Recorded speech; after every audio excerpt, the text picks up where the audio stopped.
Magluluto ako ngayon ng utan Bisaya with coconut. So ipapakita ko sa inyo kung paano ako magluto. Tara na sa kusina ko dito. Lalagay natin yung batong.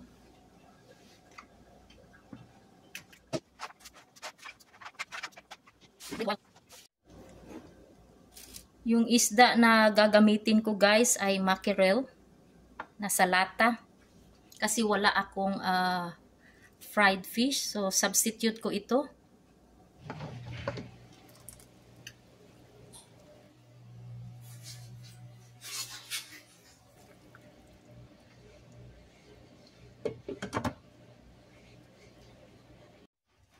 Ilagay natin ang gabi.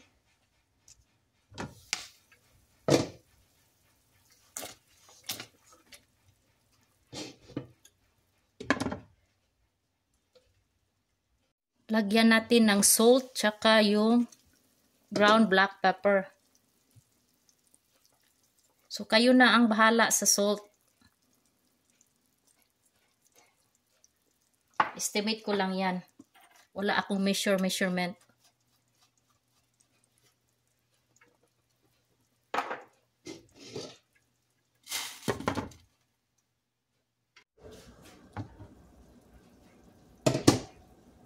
Isunod na natin yung kalabasa na pula.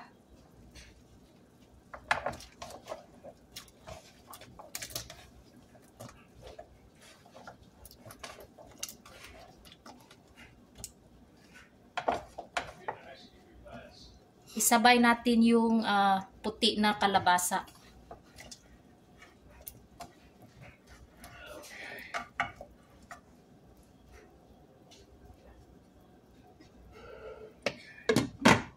Takpan ulit.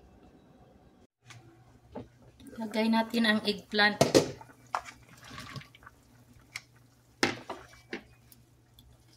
Sabay na natin ang okra.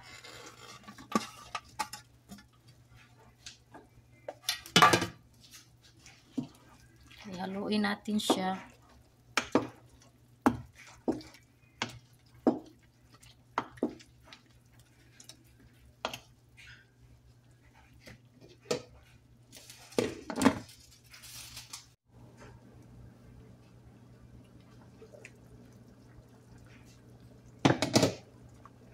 Ilagay natin ang spinach or alugbati.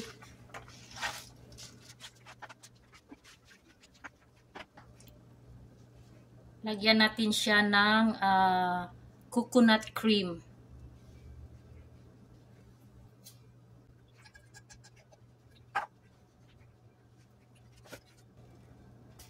Isabay na natin yung malunggay.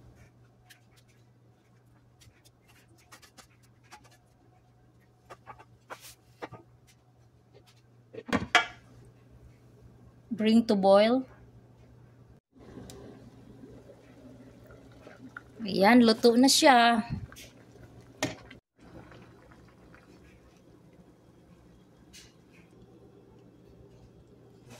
Kain tayo guys for dinner. Ito yun ang utan Bisaya ko with coconut. Tikman natin kung masarap pa ito. Yeah, excited!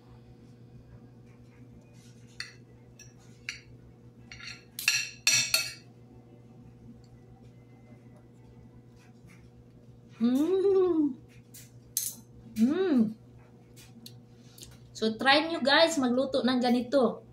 Sarap. Isang subo pa.